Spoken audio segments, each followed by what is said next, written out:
The Inflation Reduction Act is now out. And by the name, its intention is to reduce inflation. Let me explain to you guys what causes inflation. Inflation is caused when there is more money put in the economy, which causes the devaluation of the dollar. The more money you put in the economy by the government, the cheaper money is, and therefore more people get it, and it causes prices to rise, right? So I guess my first question to you is, I don't care what your political views are. I'm libertarian. I used to be a Republican. Seth used to be a Democrat. We joke and say I'm a reform Republican. He's a reform Democrat. How is government spending more money going to reduce inflation in and of itself? To me, all this is marketing. They're looking for ways to get these things done, and they just sit there and say, how do we sell it to people? Well, we'll call it the Inflation Reduction Act. Oh, and by the way, total deficit reduction, $300 billion of this money is to reduce deficit. Let me explain what that means. For the average person, they're going to look at this and say, oh, wow, this is going to pay down $300 billion.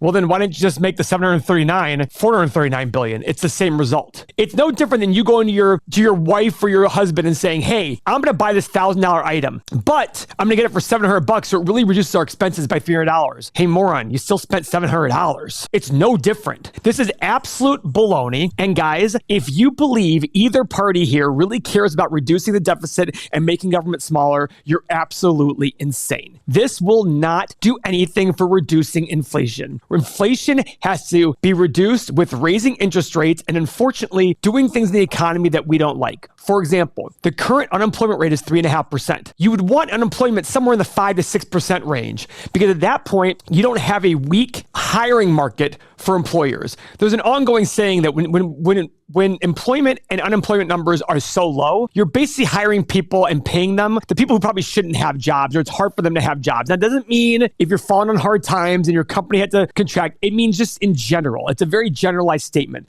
So don't go attacking me saying, my father works hard and he just lost his job. I get it. I understand that. I fully get that. But when unemployment is low, companies that pay more money for less qualified workers. That's inflationary. Whenever you're paying more money to people, that's inflationary. This is why making the minimum wage doesn't work, because it's inflationary. Prime example, right now, they're trying to make minimum wage federally $15. Okay, make it $1,000 an hour. Will that make everybody richer? No, it will just make the standard of living $1,000 an hour, which is $2 million a year. And at that point, that will be the new, basically poverty level, essentially, of where you have to be over poverty. That's all that happens, because if you make a ton of money, you're going to spend a ton of money. This was proven in the checks we wrote during COVID, just to give people money and say, go spend it. What happened? Inflation reared its ugly head. So as much said, and they're trying to sit there and say, oh, but no, it's not going to be done that way. It's going to help energy prices. Did anybody notice that energy prices are down a lot in the last 45 days? What did they do to make that? It was the market dictating. You want to reduce energy prices? How much of a gallon of gas is government tax? Hey, government, reduce that tax. Now, the key though is if you reduce the tax, you have deficits. This is the whole thing. They're always just playing games because both sides of the aisle are exactly the same. All they care about is who's writing them a check to get reelected. They just want their reelection to happen. So they're going to make everybody happy who has big dollars, because we already realize that a third of the population is going to vote for each side of the aisle, no matter what they say. Literally, somebody could sit there and say, I want to eliminate an entire race of people. And there'd be people going, yes, let's do it. This person's brilliant. That's just the way it is. It's lemmings. And somebody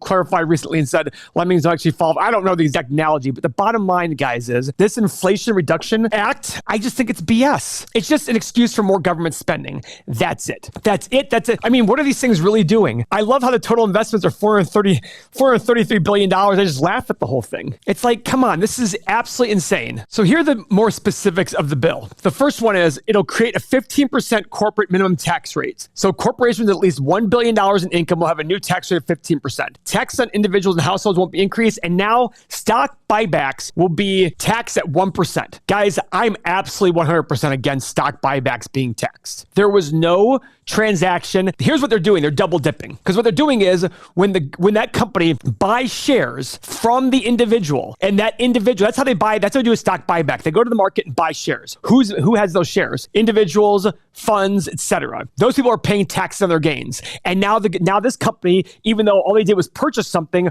are being taxed again. But what are we being told here? These are major corporations. They can afford it. They're sitting there manipulating. They're making an investment. And that investment is good for shareholders. And everybody watching here is a shareholder in these companies. Number 2, prescription drug price reform. Baloney. This is absolute garbage. Allow Medicare to negotiate the price of certain prescription drugs. If you want the market to be free and fair, just don't do these things. Don't manipulate these markets. This is exactly what happens, and that's what causes problems. That's what causes problems in the market and inefficiencies in the market, which end up driving costs up anyhow. IRS tax enforcement. The IRS has been sounding alarm for years about being underfunded. This bill invests $80 billion in the nation's tax agency. So what does this mean? More taxes for you. That's all it means. It's just like in 2003, as much as I love George W. Bush, when he went there and gave major tax reform, you know what he did? He also increased the number of audits. That's how you make up the loophole. Okay, listen, here's what we're going to do. We're going to say here's the tax rate. It's much lower, but go do more audits. That way we make up for the money we lost. That's all it is. And by the way, you might be sitting there saying, well, people are cheating. Guys, you could be on the up and up completely because taxes are an interpretation a lot of times. They're interpretation. So the government can come in there and say, hey, you did this wrong. It's like, well, we disagree. Well, you're being fined. That's all it's doing. Affordable Care Act. Don't even get me started. I'm not even going to start on that one. Energy security and climate change investments. The bill includes numerous investments in climate protection, including tax credits for households to offset energy costs. I don't know the exact specifics. I'm all in favor of clean climate, making things better.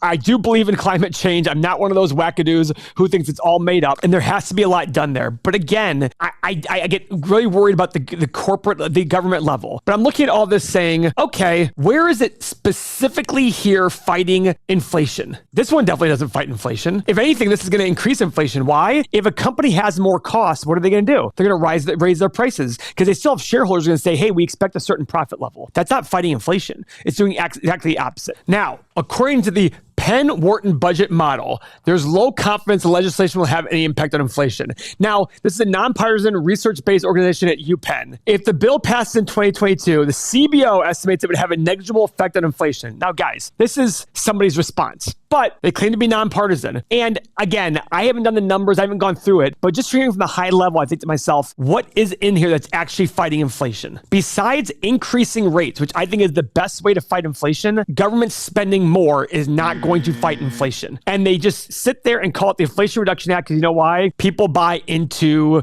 words. Just like the whole pay your fair share. If you understood what that really meant, you'd realize it's not actually fair to make people pay more in taxes no matter what income level you are. So if you disagree with me on this one, I understand completely. Different ideologies. If you like what I said or even disagree with me, please subscribe to the channel and watch our next video where we believe recessions are an opportunity of a lifetime. You'll love it.